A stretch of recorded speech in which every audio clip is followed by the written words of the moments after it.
Bonjour tout le monde, j'espère que vous allez bien et que votre semaine, du moins votre journée, se passe bien. Alors, moi je voulais simplement vous partager quelque chose de très important sur la pensée de Becca. Et ce quelque chose, c'est simplement encore deux expressions. Il y a réalité et vérité. Alors, c'est quoi la réalité? Déjà, la réalité, c'est la définition par... La réalité, c'est quoi? La réalité, déjà, on entend par réalité tout ce qui est réel et non tout ce qui est vrai, mais tout ce qui est réel. Et la vérité, c'est quoi? La vérité, c'est quoi? La vérité, c'est la connaissance conforme au réel.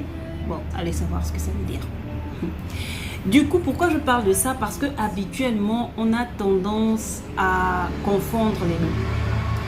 Déjà, en tant qu'enfant de Dieu, nous devons réaliser que nous ne vivons pas selon ce que nous voyons, mais selon ce que la parole de Dieu nous dit.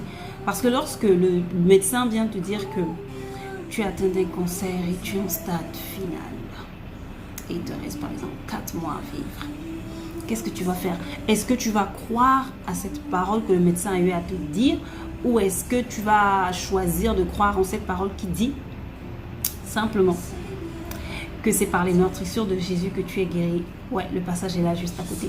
C'est pour te dire que lorsque tu reçois une nouvelle, lorsque tu vois les choses autour de toi, ce n'est pas la vérité. La vérité, c'est ce que la parole de Dieu nous dit.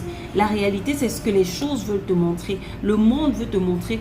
Merci Saint-Esprit. Le monde te révèle. Le monde te montre. Le monde te montre la réalité. Mais regarde au-delà de ce que tu vois en fait. Lorsque Dieu dit à Abraham que je vais te donner un fils, Abraham n'a pas vu son état. Abraham était vieux en âge avancé. Abraham était vieux en âge avancé, mais il n'a pas vu l'état dans lequel il était en fait.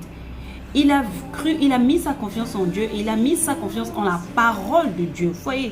Et il a cru en cette parole-là jusqu'à ce qu'il ait reçu la promesse de Dieu. Et donc de croire en la vérité. La Bible dit que la parole de Dieu est la vérité. Et lorsque j'ai pris l'exemple de la maladie, ça peut être les finances. La Bible déclare qu'il s'est appauvri pour nous rendre riches. Jésus a quitté le confort pour venir sur terre, pour nous bénir. Il a décidé, il a été maudit pour que nous soyons bénis. Il s'est fait pauvre pour que nous soyons riches. Donc regardez tous ces exemples-là. Un exemple. Hein? Vous allez, en tout cas, regardez un peu regardez ces exemples-là pour nous montrer que Jésus, en fait, s'est fait pauvre pour que nous puissions être riches. Et donc, lorsque tu as une situation où tes finances ou bien les choses autour de toi veulent te montrer que tu n'as pas d'argent ou autre, j'en passe, rappelle-toi seulement que Jésus s'est fait pauvre pour que tu sois riche.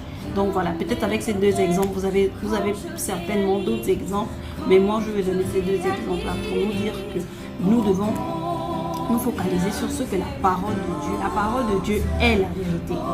Donc voilà, je vous laisse avec cet encouragement et cette pensée, que Dieu vous bénisse abondamment.